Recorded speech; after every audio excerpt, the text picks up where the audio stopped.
بعد موت كيروس مرحلة ما بين أعوام 559 قبل الميلاد و529 قبل الميلاد، يتم القضاء بسهولة على مجموعة ذات منشأ ميدي كانت قد استعادت دفة الحكم عام 628 قبل الميلاد عبر انقلاب على يد الرهبان الميديين. هكذا يبدأ عهد داريوس الملك البرسي الشهير ما بين أعوام 586 قبل الميلاد و521 قبل الميلاد، حيث وبعد إسقاط البرسيين لبابل ومصر وإيون الواقعة على شاطئ بحر إيجا خلال مدة قصيرة، يشرعون في تشييد أوسع إمبراطورية في التاريخ امتدت من شواطئ إيجا إلى شواطئ نهر البنجاب في الشرق، وهم بذلك يكادون يخضعون عالم المدنيات بأكمله تحت نفوذهم.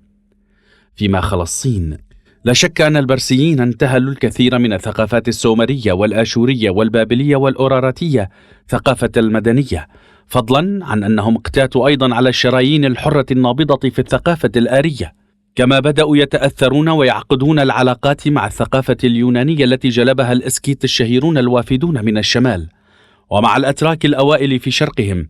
وقد أهدوا التاريخ مثالا خاصا بهم باحتضانهم هذا العدد الجم من الثقافات وبجمعهم إياها كتركيبة جديدة. تمثل الإمبراطورية الميدية البرسية آخر إمبراطوريات الجيل الأول المتسعة. بالفعل كان الميديون في المرتبة الثانية، وشكلوا على الدوام القوة الأساسية في الجيش، وكانت لعلاقات القرابة الوطيدة جدا فيما بينهم دور في ذلك،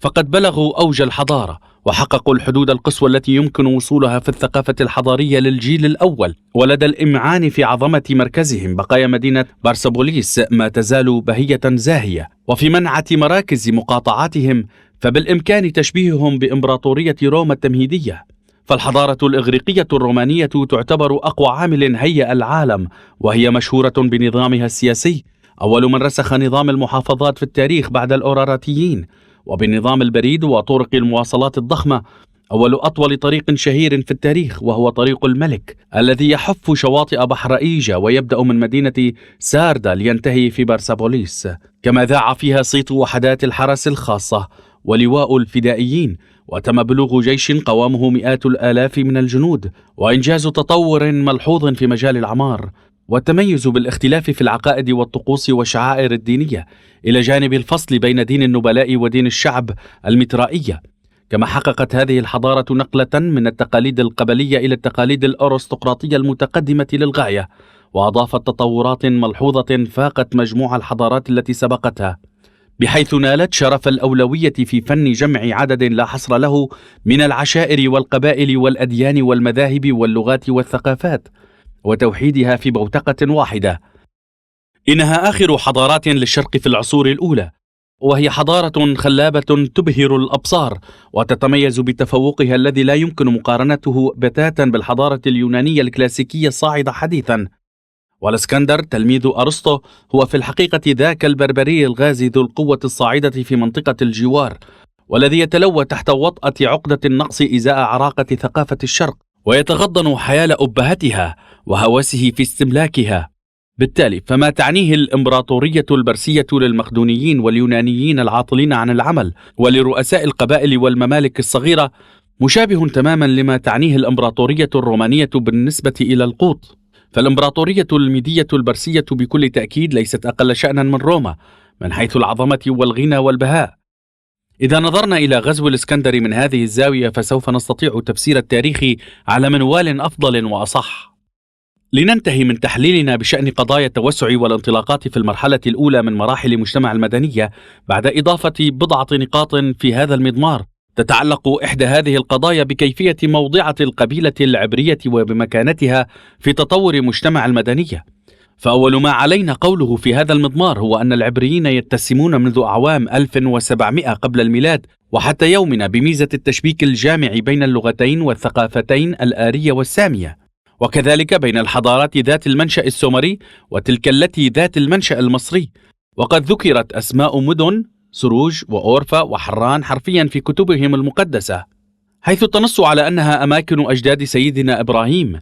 يرجح الاعتقاد القائل بأن العبريين توجهوا من هناك إلى مصر مع مواشيهم، حيث كانوا أقرب إلى قبيلة مهتمة بالتجارة، أما عقائدهم الدينية فتتأرجح بين يهوه وآل الله، كما أنهم كانوا يقاومون الانصهار في بوتقة مجتمع المدنية، ولعقيدتهم الإلهية الخاصة بهم روابطهم الوثيقة مع تلك المقاومة،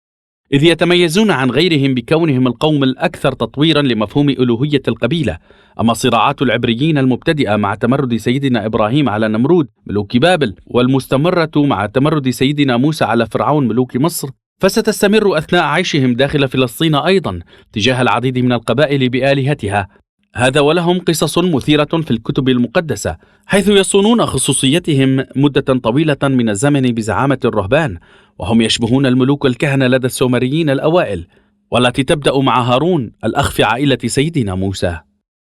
بعد عصر الرهبان الأوائل الذي يبتدأ مع سيدنا موسى أواخر 1300 قبل الميلاد وينتهي مع الراهب الشهير صموئيل، يبدأ عصر الملكية القوية بجوانبها السياسية والعسكرية، عصر الملكية الذي يبدأ عام 1020 قبل الميلاد في عهد شاؤول، داود، سليمان ومن تبعهم، حيث يعتلي العرش ملوك ضعفاء بدلا من الملوك الأشداء، ليقيموا مملكة صغيرة تظل شاهدة على المنازعات والتناقضات بين الملوك والرهبان، وعلى بروز الأحزاب الثنائية وثلاثية الدائرة في فلك القوى الخارجية، في حين أن شرائح المقاومة والمتواطئة على السواء تمنى بالهزيمة في تصديها لآشور في أعوام 720 قبل الميلاد، ليبدأ نفيها إلى بابل عام 540 قبل الميلاد، ثم تتخلص من النفي بعد قيام البرسيين بإلحاق الضربة القاضية على النفوذ البابلي. هذا الحدث شبيه إلى حد ما بخلاص اليهود المتبقين من التطهير العرقي إبان دخول جيش السوفييت إلى برلين. هذا ولهم عدة قصص أخرى شبيهة بتلك، فمثلا ينشأ حزبان متواطئان مرة أخرى في الصراع البرسي الإغريقي، الصدوقيون والفريسيون، ثم هناك المقاومة تجاه روما، ثم السبي الأول والسبي الثاني أعوام 70 قبل الميلاد وبعده، ليتشتتوا في أراضي مصر والأناضول، ثم في كافة أماكن المدنية على التوالي، حيث يأتي الدور على المناطق البرسية والإغريقية والرومانية، ثم يظهر سيدنا عيسى المقاوم ويصلب. هذه الانطلاقة التي تشكل بداية ملحمة أسطورية بالنسبة إلى بروليتاري روما، هي في نفس الوقت بداية لظهور ثاني دين ذي أصول إبراهيمية.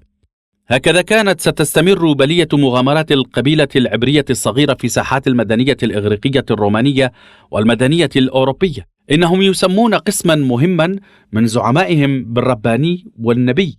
الذي يعني السيد ورسول الرب. هكذا تتكون سلسلة طويلة من الأنبياء يشكل سيدنا عيسى وسيدنا محمد خاتمتها، لكن الموسويون لا يعترفون بنبوتهما، وتستمر التناقضات الدينية المتحولة إلى صدامات سياسية. أما عهد الكتاب فيبدأ على الأرجح بعد الهيمنة الرومانية، لتستمر هذه التقاليد إلى يومنا مع جيل الكتاب والمتنورين الأشداء، بما يماثل جيل الأنبياء بأقل تقدير. بالمقابل فإن العبريين الذين خطوا خطوة متواضعة على درب التجارة فيما قبل، باتوا مع مضي الوقت يلعبون دورا أساسيا في ولادة الرأسمالية وهيمنة رأس المال المالي الراهن. إنهم قلة قليلة، لكن تأثيرهم في تاريخ المدنية العالمية يعادل قوة إمبراطورية. لذا فالقبيلة العبرية موضوع جدير بالبحث، بما يماثل البحث في حضارة ما على الأقل، فكأنهم أباطرة العلم والقانون والمال، ولا يفتؤون يلعبون الدور عينه بكافة جوانبه المثيرة في يومنا،